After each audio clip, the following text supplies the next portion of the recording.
Président, déjà, nous sommes ravis d'avoir enfin ce règlement transitoire, puisqu'effectivement, on en avait suffisamment parlé.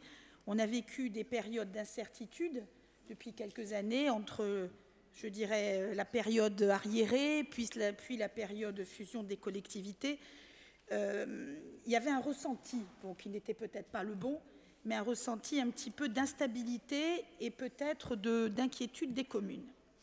Donc, au préalable, évidemment, nous sommes ravis de constater que le principe de la dotation quinquennale, qui est incontournable pour les communes et les EPCI, principalement dans le rural, puisqu'elle représente, vous le savez, une sorte de garantie de ressources. Et bien évidemment, il est indispensable de la maintenir.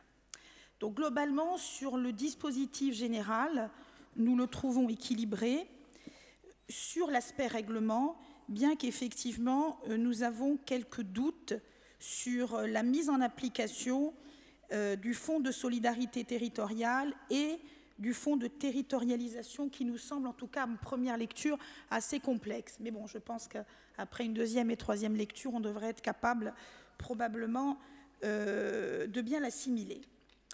Donc, c'est vrai que dans un contexte de diminution des dotations et des ressources des collectivités, face à la suppression des départements qui abondaient dans le financement des investissements des communes, et face, et vous l'avez noté, au désengagement, entre autres, du rôle de l'État dans son rôle d'expert et d'assistance technique, c'est important, auprès des communes, à monter tel ou tel dossier, la feuille de route que nous attendions, nous en tout cas élus de proximité, se devait d'être claire et surtout le chemin devait être balisé. Je vais revenir un petit peu là-dessus. Donc, notre première question, à l'occasion de la Commission du développement, portait sur l'engagement du maintien de l'enveloppe globale des 3 collectivités. Nous avons eu une réponse en ce sens, qui nous a dit effectivement que le budget global était maintenu. Alors, il y a bien évidemment des points que nous validons. La structure des aides, avec entre autres le maintien de la dotation quinquennale et la reconduction du dispositif spécifique école. 2, bien évidemment, nous ne pouvons que valider les fondements d'équité, de solidarité, de transparence et le rééquilibrage territorial avec le coup de pouce de plus 5% pour les communes, effectivement, les plus petites. C'était, on en a parlé lors de la commission, c'était un peu, et surtout, l'esprit de la création de la dotation en 1995, pour que je cite les mots de Jean Badjone, la dotation quinquennale avait vu le jour pour qu'une poignée d'élus puisse disposer, il fallait lutter contre le fait, qu'une poignée d'élus puisse disposer de la manne publique et fasse de ses collègues des assistés ou des clients. Et malheureusement, par le passé, nous avons constaté que si le règlement était satisfaisant sur le papier, il pouvait avoir des effets pervers dans son application. C'est également, donc je salue également le travail de tous les fonctionnaires et de la commission de contrôle, puisqu'après plus de 2 ans de travail, quelque part, et de nombreuses interviews et entretiens, on retrouve effectivement bon nombre de recommandations, entre autres la numéro 10 du rapport de juin 2017, dans les fondements de votre règlement. Nous souscrivons également au fait qu'il faut instaurer des dates butoirs de dépôt des demandes pour éviter la gestion au fil de l'eau, la notion de premier arrivé, premier servi, fluidifie aussi la gestion des dossiers, que ce soit en local ou également au niveau de la collectivité. Tout comme, je sais que lors de la commission, ça a suscité quelques questionnements, il nous paraît tout à fait normal qu'il y ait des contrôles sur la bonne utilisation des fonds publics et l'effectivité des opérations. Là-dessus, on est bien évidemment d'accord avec vous et on y souscrit. Je vous parlais effectivement, il y a quelques minutes, du fait qu'un règlement, aussi parfait soit-il, tout dépend de son application. Et nous avons pour preuve ce qui s'est passé lors de mandatures précédentes, où nous étions passés d'un système qui se voulait vertueux à un système, n'ayons pas peur de le dire, pervers, puisque sans aucune traçabilité dans l'instruction et l'individualisation des dossiers. Donc je viens, avec cette transition sur la deuxième partie de mon intervention, qui pour moi est perfectible dans ce rapport. Je pense qu'il y a des trous dans la raquette. dans la proposition que vous nous faites, que ça concerne la dotation quinquennale ou de toute façon tout le dispositif, que ça concerne la dotation école, eau, assainissement, l'intégralité du dispositif.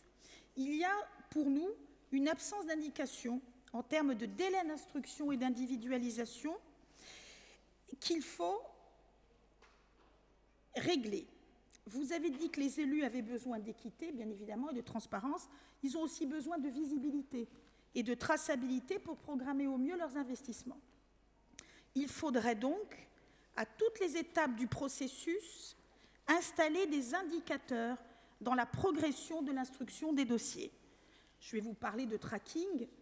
Alors je me dis, pourquoi pas un système intranet qui traquerait, je dirais, la demande depuis la date de dépôt, vous savez, un petit peu comme on en parlait avant le système Amélie, la date de dépôt je dirais, l'opération ultime du paiement de la subvention. Je pense que ce serait très bien pour les élus et également pour vous en matière de pilotage. Ça nous semblerait pertinent.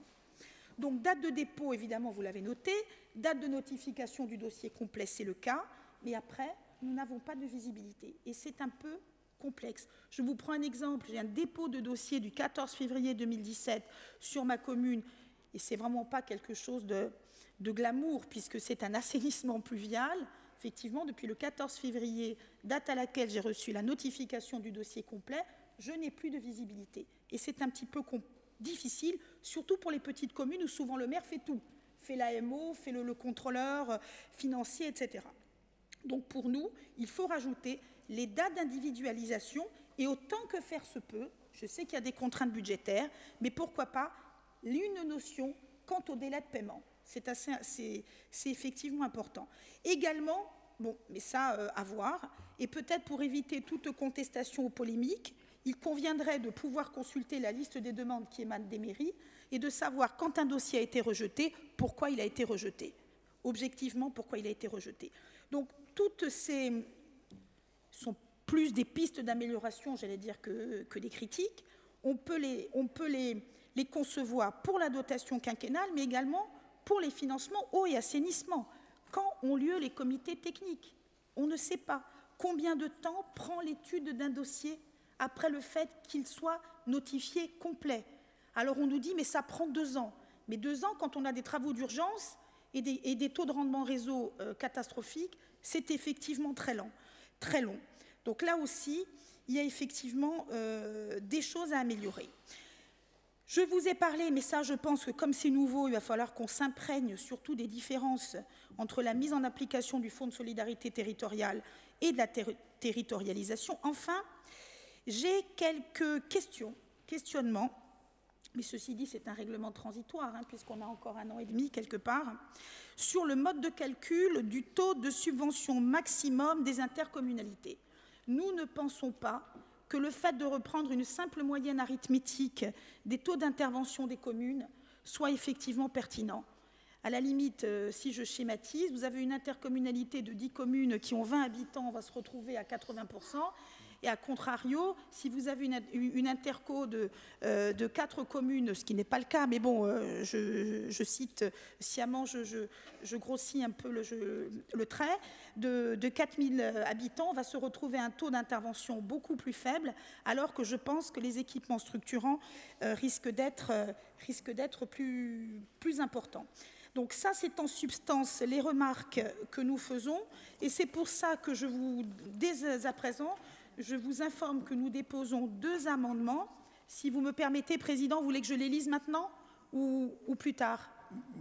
On peut peut-être faire la discussion générale, si vous voulez, puis après on examine les amendements, parce qu'il y en a un du Conseil exécutif, 2 de Perlabin et 6 de la Corse dans la République. Donc on les examinera ensuite.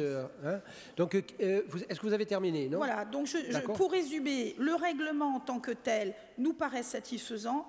Attention à la mise en application, au tracking et à l'information des communes. On a besoin de visibilité. Merci.